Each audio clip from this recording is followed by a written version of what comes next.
Glória a Deus, a paz do Senhor, meus irmãos. Que bom que vocês estão aqui nessa manhã. Eu vejo isso como uma resposta e sede por aquilo que o Senhor quer falar e fazer através de cada um de nós. Que bom que vocês vieram. Sem mais delongas, eu queria que você abrisse a sua Bíblia comigo no Evangelho de João, capítulo 13. João, capítulo 13.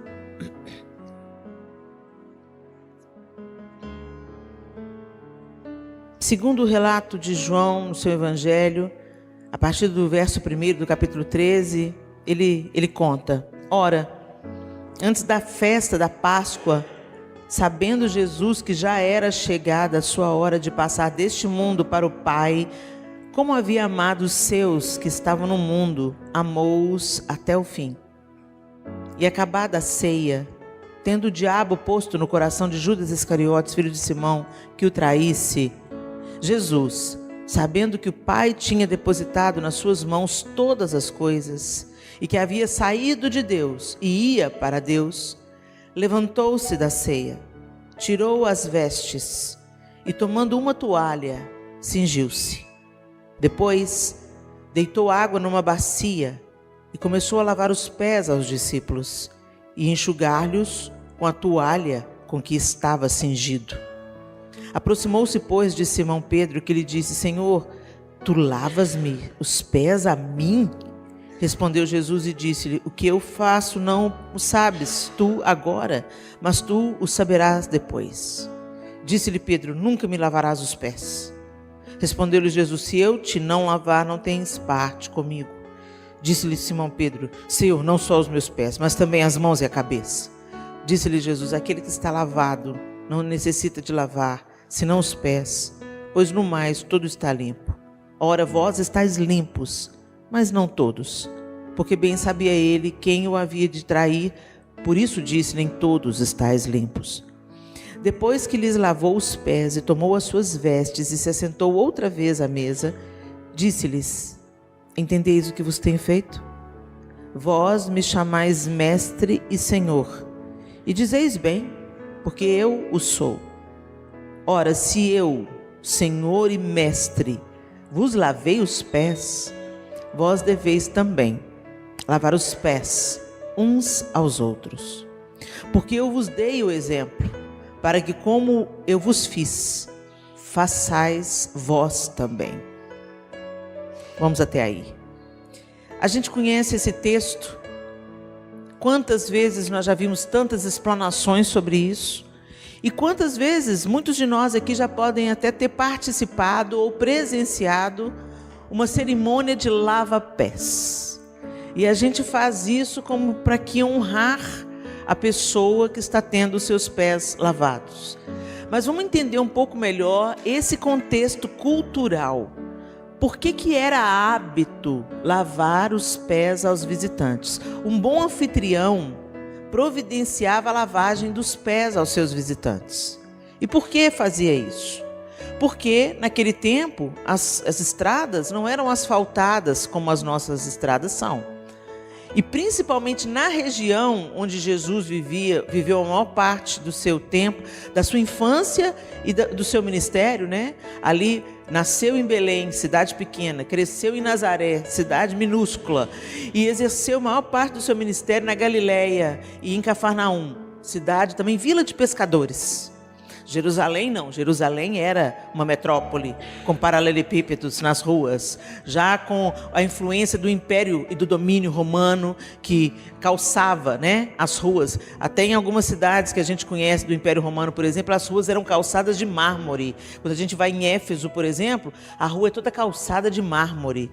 Então, nas grandes cidades do Império Romano já tinha muita ostentação e condição e calçamentos, mas na região onde Jesus mais andava era poeira.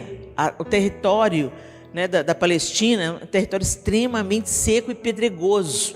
Então a gente andando de tênis lá hoje, e olha que nós estamos no século 21, com asfalto, com calçamento e tudo, você percebe os tênis ficando empoeirados. Você imagina naquela época. Então fazia parte de lavar os pés para trazer refrigério. aos visitantes. E também para facilitar as questões da higiene, porque as mesas eram baixas. Então não se assentavam em cadeiras como a gente se assenta hoje. A maioria do povo se assentava ainda em mesas baixas e colocavam os pés, forrava de tapete em volta das mesas. As mesas eram mais ou menos dessa altura. Ali colocava comida e eles se assentavam no chão ou sobre almofadas ou tapetes, alguma coisa assim. Então os pés ficavam bem próximos também da mesa. Um devia encostar no outro. Então, além de fazer parte de um ritual de educação, boa educação, meus convidados eu quero receber com águas para os pés, descansem, fiquem à vontade, prover refrigério. Mas quem era encarregado dessa tarefa era o menor dos servos. Era uma tarefa ralé, uma tarefa humilhante, vamos dizer assim. Por isso que Pedro achou tão absurdo Jesus, justamente o mestre, se cingir de uma toalha e assumir o lugar do menor servo. É como se o pastor dessa igreja se responsabilizasse a partir de hoje para lavar os banheiros após o culto. Era isso que estava acontecendo. Se o pastor descer do púlpito, despedir os irmãos e for lavar o banheiro, alguém vai interromper ele. Não, pastor, o que é isso, pastor? Você está doido, pastor? O senhor está lavando o banheiro por quê? Deu para entender a comparação, gente? É por isso que o que Jesus estava fazendo era tão absurdo diante dos olhos de Pedro. Peraí, mestre, o senhor é mestre, o senhor é senhor. E Jesus falou assim, pois é, se eu sendo mestre e senhor, lavei os pés de vocês, façam o mesmo. Qual que é a diferença aqui? A diferença aqui é que Jesus estava nos seus últimos momentos. Ele já tinha caminhado com os seus discípulos cerca de 3 anos. Eles já tinham visto coisas extraordinárias. Mortos ressuscitando, multiplicações de pães e peixes. E o que se diz é que se fosse contar tudo que Jesus fez, em todos os livros da terra não caberiam. Então fizeram uma sinopse e colocaram aqui os melhores momentos, vamos dizer assim. Mas no final, na ênfase, o texto diz pra gente que Jesus já sabia que Judas ia sair dali, daquele jantar, iria traí-lo. Então Jesus estava nos seus últimos momentos. Se você soubesse que você ia morrer daqui 24, 48 horas, o que você ia fazer? O que você ia falar para os seus amigos e para a sua família, os mais próximos? O que você ia falar? Você já parou para pensar nessa conversa? Se você está morrendo, você sabe que vai morrer, é fato, vai morrer. O que você ia falar? Como você ia se despedir? Eu ia me despedir dos meus filhos e do meu marido, enfatizando o que eu acho mais importante na vida. Só se vocês têm alguma dúvida, deixa eu contar para vocês, vivam a vida para Deus. Se gastem para Deus, para o reino de Deus, para a glória de Deus. Não tem outra vida, o resto é tudo parede. Jesus é a porta. É isso que eu ia falar para os meus filhos se eu tivesse tempo de saber poucas horas antes da minha morte. Aqui, se eu não conseguir passar nada para vocês, deixa eu enfatizar. Vivam para Deus, não vale a pena viver outra vida. Era isso que eu ia falar. Então, se uma pessoa está sabendo que está indo embora, ela vai dar ênfase àquilo que é mais importante, aquilo que é o fundamento. Quando Jesus escolhe dar o fundamento para os seus discípulos, líderes que ele estava levantando após ele para anunciarem o evangelho, ele fala, escuta aqui, com vocês o negócio é diferente. Nesse mundo, as pessoas gostam de ser servidas, gostam de mandar, de ser os maiorais, gostam de ser cabeça. Mas com vocês é diferente. Se eu, sendo mestre e senhor de vocês, provi para vocês refrigério, aconchego, e para isso eu não temi me humilhar, façam o mesmo. Porque quem quer ser grande, sirva, dê a sua vida, se derrame em favor do outro. O grande problema, gente, é que a gente sabe disso, mas a gente todos os dias é intoxicado com as propostas de poder da serpente. O diabo continua financiando projetos de poder. E como ele é sedutor. Como ele é sedutor. Como a gente gosta de ser honrado. Como a gente gosta de ser aplaudido. Como a gente gosta de ser reverenciado. Como a gente gosta de ser respeitado, notório, notável. E como as pessoas desejam deixar um legado para o seu próprio nome. Como a gente pensa, eu quero deixar uma marca nesse mundo, para a nossa própria glória. O fundo de tudo é a nossa própria glória. E Jesus está falando que claramente, nas suas últimas horas, não é assim com vocês. Não é assim com vocês. Com vocês não é assim. É perdendo que a gente vai ganhar. É se humilhando que nós seremos exaltados. Aqui é um paradoxo. Aqui o reino das trevas colide com o reino da luz. Mas o que está acontecendo no nosso tempo? Nós, como liderança, estamos sucumbindo à proposta do reino das trevas. E eu não estou falando de pecado, eu não estou falando de adultério, eu não estou falando de fornicação, eu não estou falando de abuso, embora isso esteja acontecendo. Mas tem um pecado que é apenas a porta para que os outros entrem.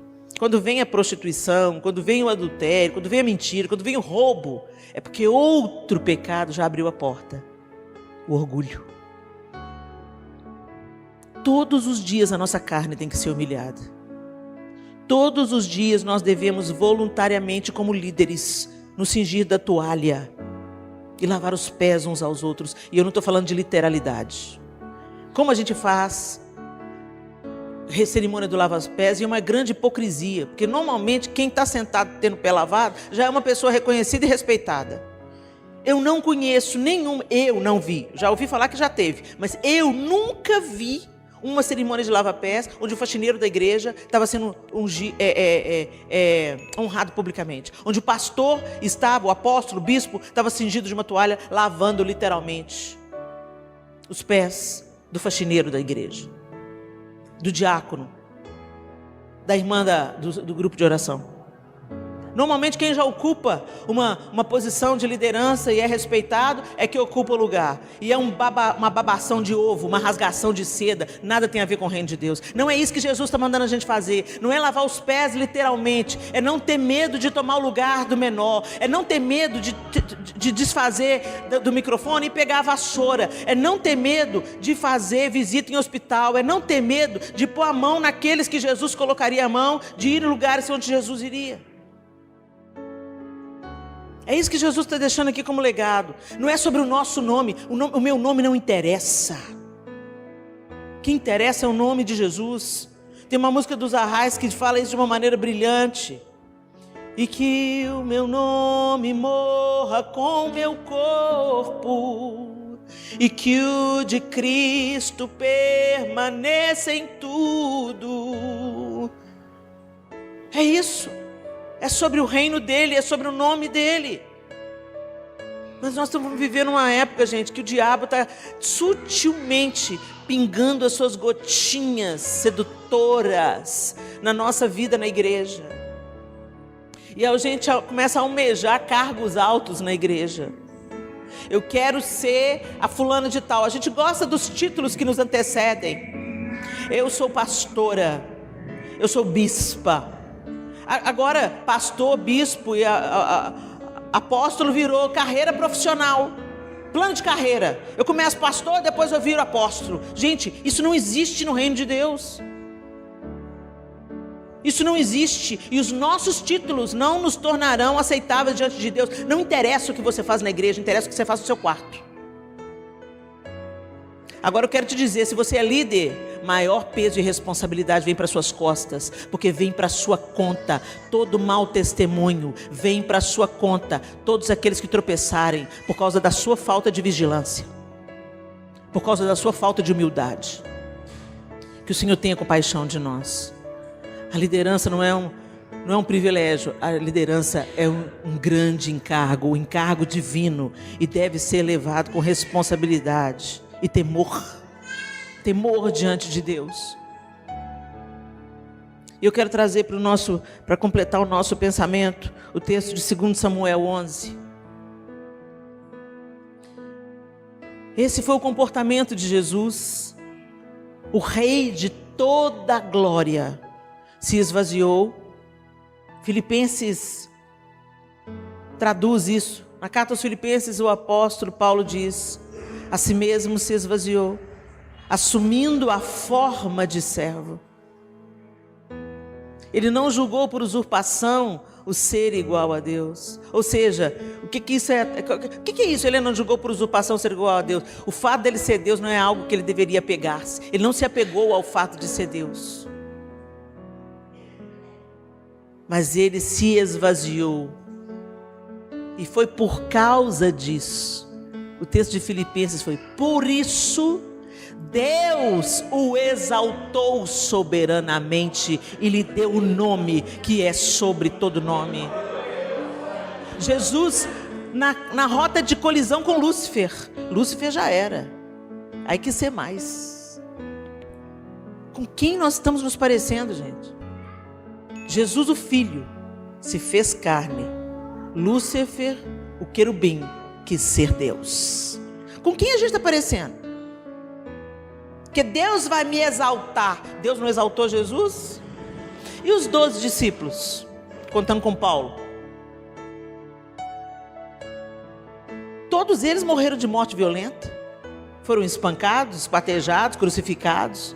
E aí Deus não honrou eles?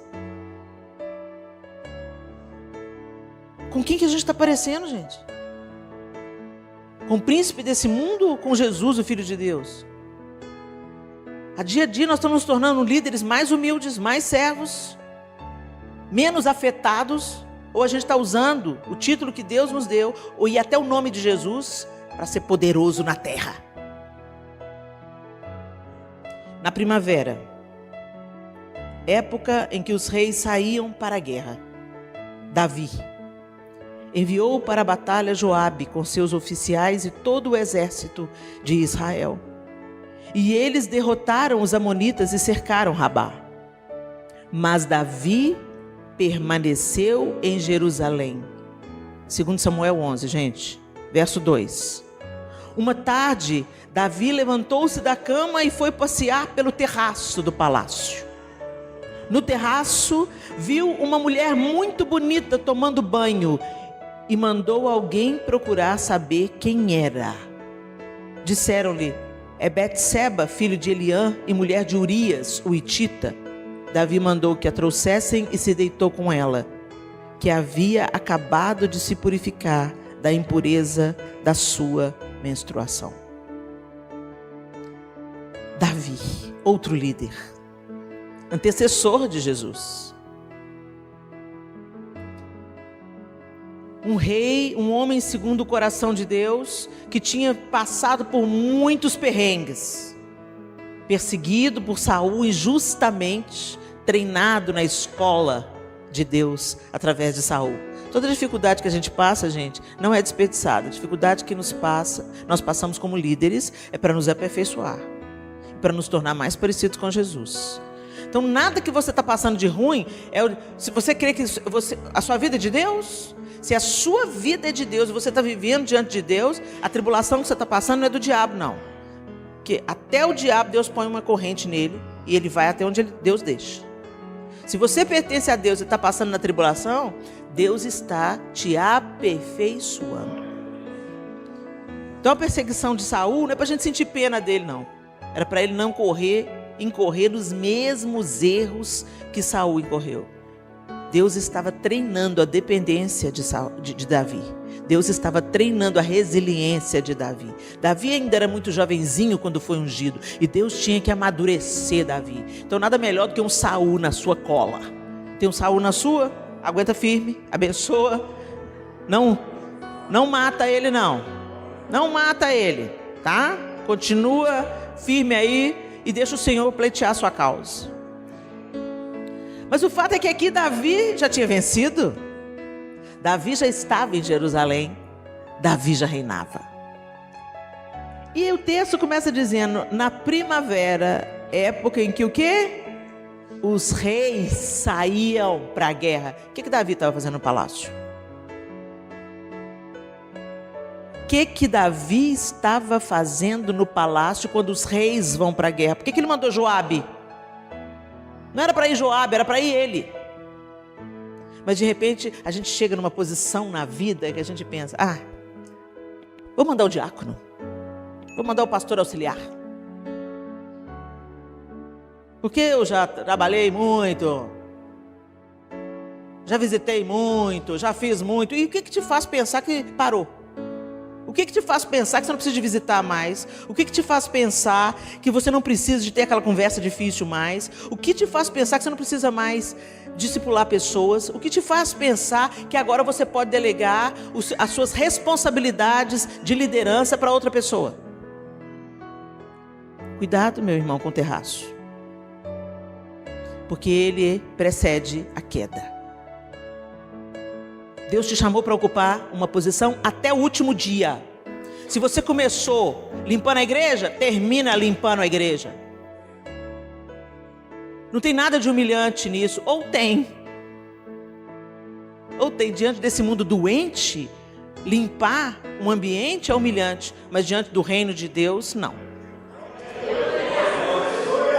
A pergunta dessa manhã é: na batuta de quem nós estamos sendo regidos? Nós estamos sendo regidos pelo Deus desse século, que busca poder, riqueza, influência, autoridade, ou nós estamos buscando a batuta do Espírito, que nos forma cada dia a imagem do Filho Jesus? A gente está com cheiro de Jesus, ou a gente está parecendo com Lúcifer? A gente gosta de trono, ou a gente gosta de estrebaria? Tem uma teologia desgraçada que veio para o meio da igreja, uma tal de teoria da prosperidade, que respingou em todos nós nessa sala. E até hoje nós estamos precisando de tomar um antídoto contra essa teologia maldita. Porque Jesus disse assim: em primeiro lugar, o reino de Deus, a sua justiça, as demais coisas serão acrescentadas. As demais coisas não tem que ser preocupação da gente. Deus cuida da gente. Mas a gente está com a cabeça tão conformada ao que o século valoriza, e estamos nos distanciando da palavra de Deus, da sua verdade. Diante dos olhos dessa sociedade, Jesus é um fracassado. Fala sério. Um homem com 30 anos de idade que não tinha emprego, era sustentado por mulheres, andava com outros bandos de cobrador de imposto, pescador, só ralé. O melhorzinho deles gostava da bolsa e vendeu Jesus por 30 dinheiros. Quando a gente assiste The Chosen, essa série que está passando aí, a gente vê claramente isso. Que coisa linda. Jesus não nasceu em Jerusalém. Ficou em Cafarnaum. Cafarnaum, gente, é um ovo. Eu vi a testemunha de um pastor pregando assim, que Jesus ficou em Cafarnaum porque era casa de praia. Que o jumentinho era BMW da época. Ô gente, o jumentinho era jumento, tinha as bigas do Império Romano, mas Jesus escolheu o jumentinho. Será que a gente tem alguma coisa para aprender, gente?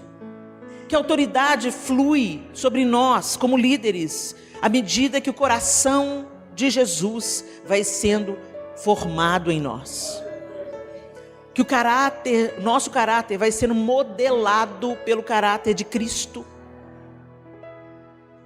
E o caráter de Cristo não teme humilhação, não teme andar a segunda milha, dá também a túnica e a capa, oferecer a outra face. São os paradoxos do reino, não se esqueça deles. Porque se você lê as bem-aventuranças, onde está ali a espinha dorsal do cristianismo, felizes mesmo são os que choram, felizes mesmo são os humilhados, felizes mesmo são os pacificadores, felizes mesmo não são os caras da guerra, os poderosos, os grandes. Então por que a gente está correndo atrás do vento e perseguindo o modelo de Satanás? Davi, de repente, achou que estava cansado demais e que ele já não precisava de lutar as guerras do Senhor. Que afinal de contas, muitos anos, né? Cuidado, quanto mais tempo de ministério nós temos, mais vulneráveis nos tornamos. Porque a soberba vai subindo para o coração, a gente olha para a graça e misericórdia do que Deus fez e a gente começa a acreditar que foi a gente que fez. O seu nome é grande, né? O meu nome não é grande, não. O nome grande que tem que ter é Jesus. E muitas vezes, gente, se a gente não entende isso de um jeito doce, na obediência à palavra, Deus muitas vezes vai levar a gente no vale, para a mão dele mesmo nos humilhar. Uma vez alguém falou isso assim: Deus não humilha ninguém. Ah, não? E o filho dele? Ele não poupou o seu próprio filho e acha que vai te poupar. Se for para não te perder para o diabo, ele vai te abater sim. Ele vai te abater. Então, vai por mim. Se abate a você mesmo. Se humilha a você mesmo. Porque é melhor você se humilhar voluntariamente do que ter a mão de Deus no seu peito te resistindo. Às vezes você pensa que é o diabo contra o seu ministério. A Bíblia fala assim: Deus resiste ao soberbo. Sabe o que é resistir? Vem cá, bem. Como é que o João pode me resistir?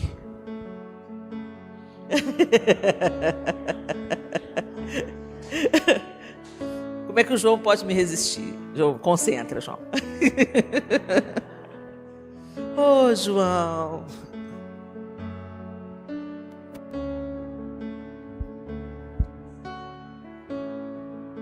Você não vai querer a mão de Deus no seu peito.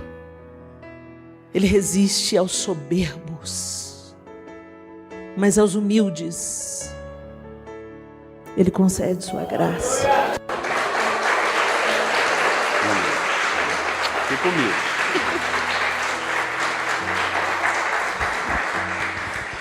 Aos humildes Ele concede graça. Então parece que diante dos homens você está perdendo, mas você está ganhando.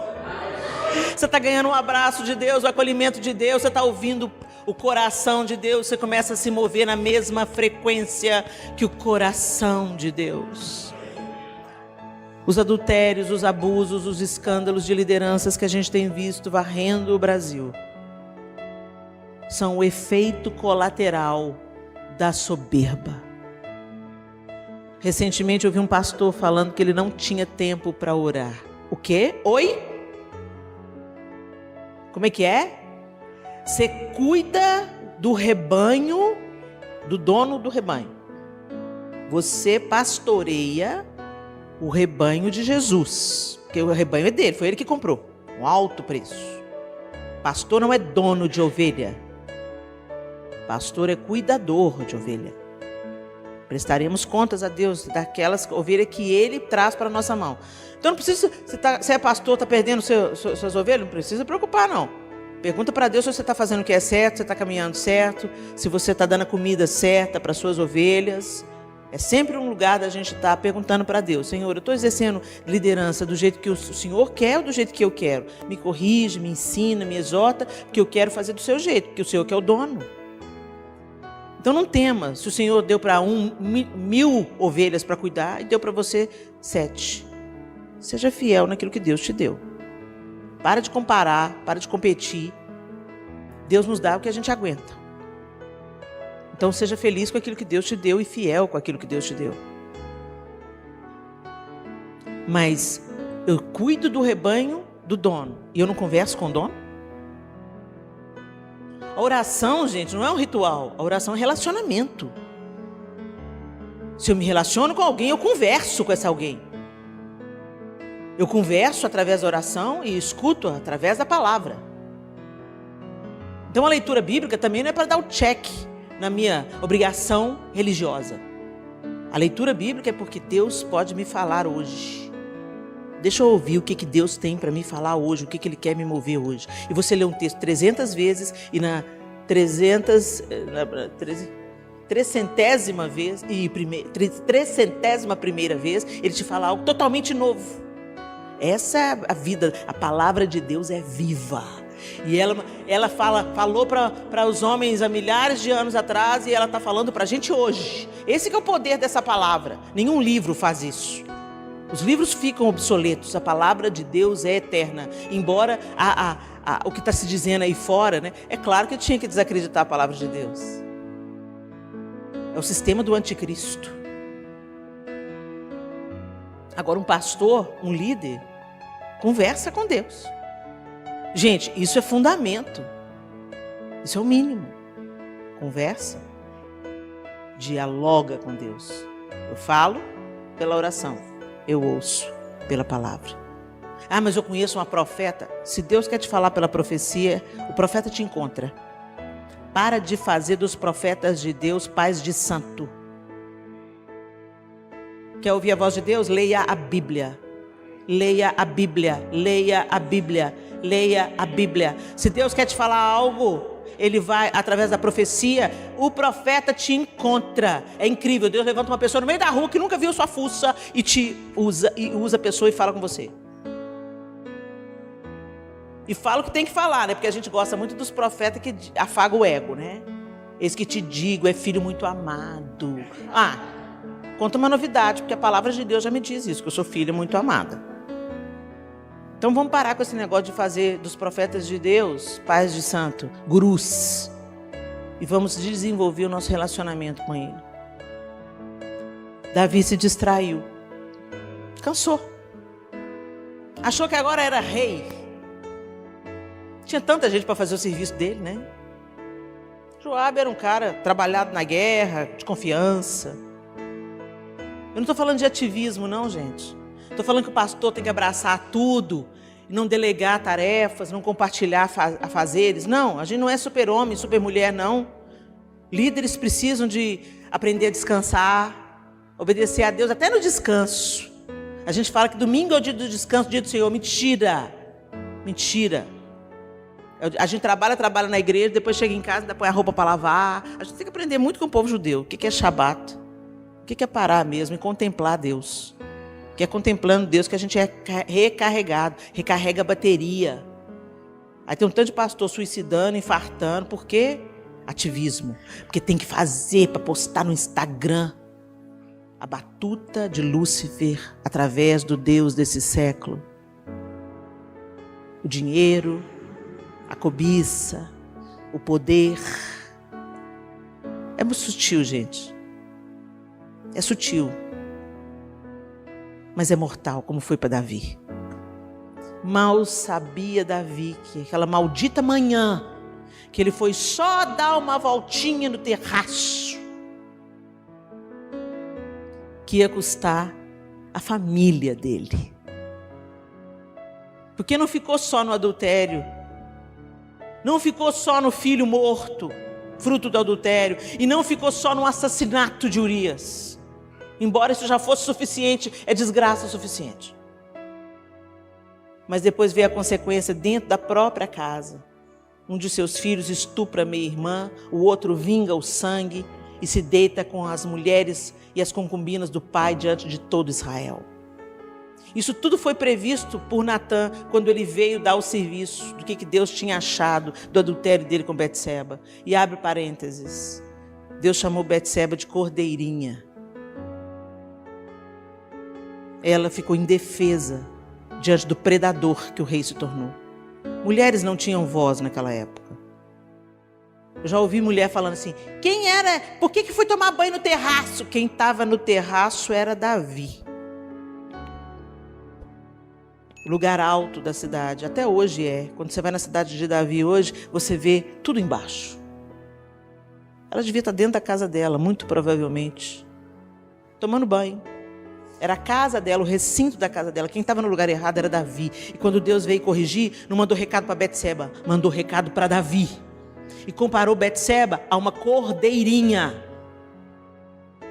E tornou Betseba a mãe do herdeiro. Porque foi do ventre de Betseba que veio Salomão.